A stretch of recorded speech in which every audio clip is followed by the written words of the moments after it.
On the 25th of September in 1396, the Battle of Nicopolis unfolded, which is the starting point of our story. Yan von Mebeeka is a low-ranked Flemish knight who gets captured and put on a boat, where he meets Osman Alp, a Turkish soldier. Osman is wounded and has a bandage on his left arm, which is starting to loosen, and sees it but doesn't manage to fix it, even with his healthy arm. Yan sees this and signals him that he can help. Yan manages to tighten it, even though he isn't changed. Osman nods and says, "Thank you for helping me."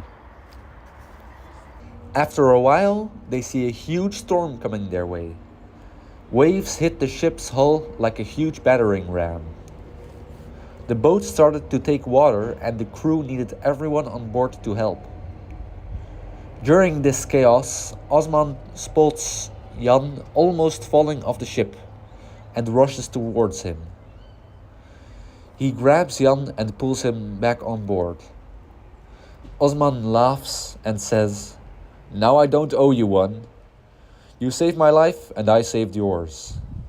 But if we're going to get off this ship alive, we both have to hurry below deck." Yan answers with a similar tone, saying, "Aren't you forgetting something?" Osman looks down and notices Yan is bound by chains.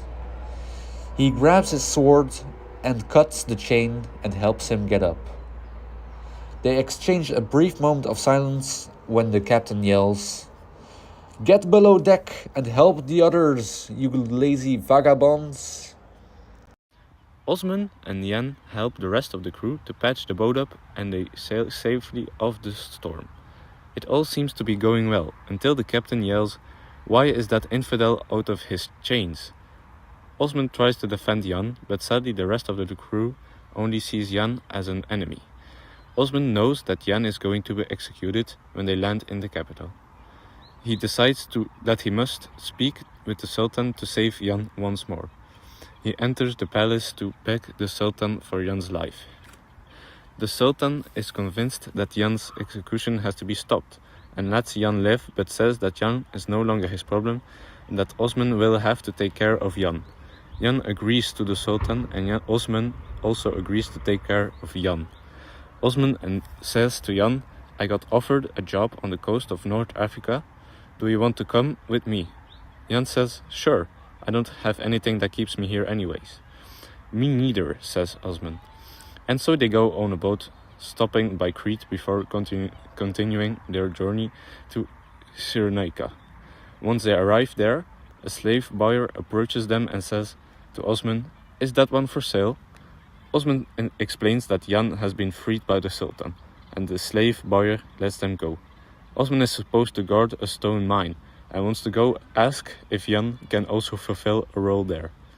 Yan agrees to Osman and will go with Osman to the north of Africa to work under Osman.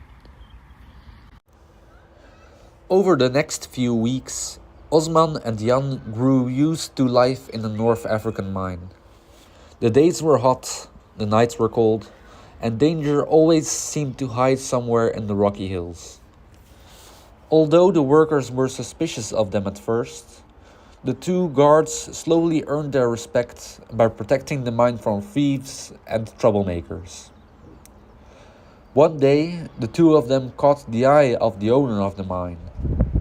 He approached them and said, "You two have been chosen to protect this caravan. It is filled with gold, which we just dug up, and it's ready to be shipped to the port. I am also going to send a few other guards with you, just in case.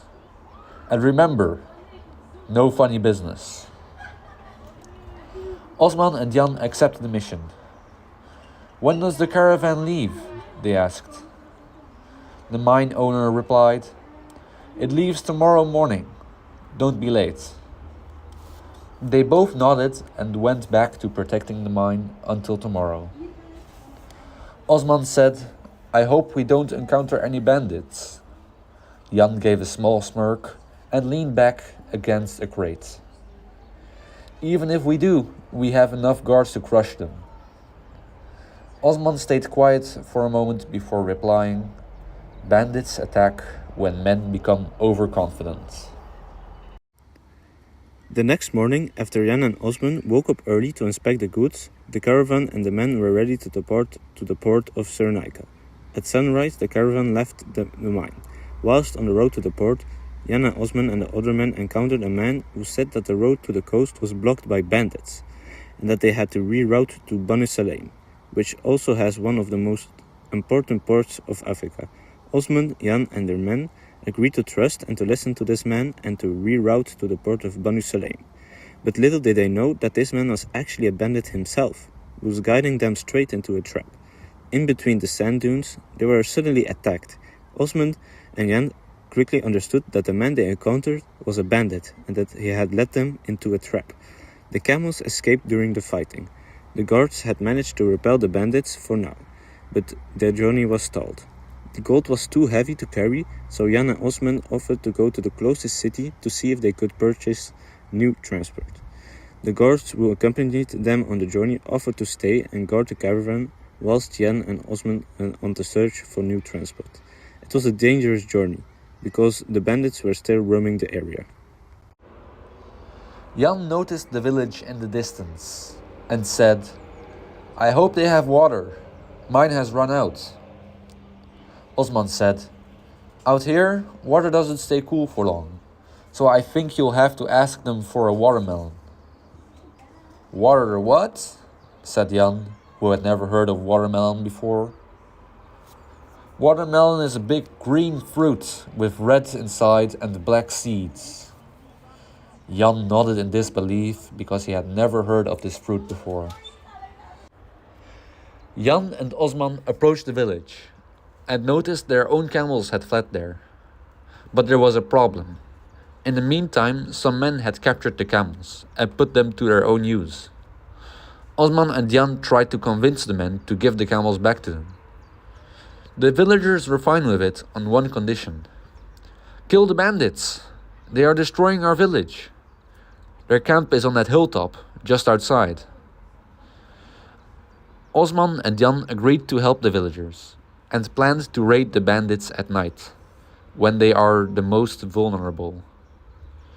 When night hit, it was time for action. They started by throwing torches to try to force the bandits out of their tents. And when they came, they were slaughtered, one by one. After the event, Osman and Jan had returned to the village to claim back their camels. The villagers were happy that they got rid of the bandits and agreed to just give them back. At sunrise, Osman and Jan took the camels and went back on the road to rejoin their comrades who were guarding the caravan. Osman had noticed an oasis not far off their road and realized it was the perfect occasion to refill their flasks with normal water. They continued their journey to Cyrene without any further options. They embarked a ship to the south of France with a stopover in Malta, which was part of the Kingdom of Sicily. The Maltese had fought fiercely against the Ottomans, but Jan convinced them that Osman had no bad intentions. Jan feels at home during their stay in Christian territory and is starting to feel homesick, but is ready to overcome this to prove himself to Osman. Jan and Osman stayed a few days in Malta, where jewelry was made from gold. The goldsmith was happy with all the gold arriving in good condition, and for their brave actions they were treated well. Then came the news that there was a ship departing for the south of France. Jan knew this could be his only opportunity to go back to Flanders. Then came the moment for Jan and Osman to say farewell. They both had a long conversation about everything they went through in the past few weeks and appreciated that they were still alive and that they will never forget each other. Jan left that night, and Osman went back to Anatolia on his own ship a week later. "Wow, I've missed this," says Jan while entering a church in Flanders. Jan gave his portion of salary to Osman, who could continue his journey and his new business. Jan embarked a ship to Marseille, and upon reaching the city hall, he was greeted by the local nobles who recognized him and funded his journey back up north. John I of Flanders, the commander of Flemish forces at Nicopolis, was hailed a hero for his brave fighting at the battle, even though he lost. And Yan was also perceived a hero for finding his way home. For the rest of his days, he will tell his children stories about the brave Turkish soldier who stood up for him when he was in his darkest moments.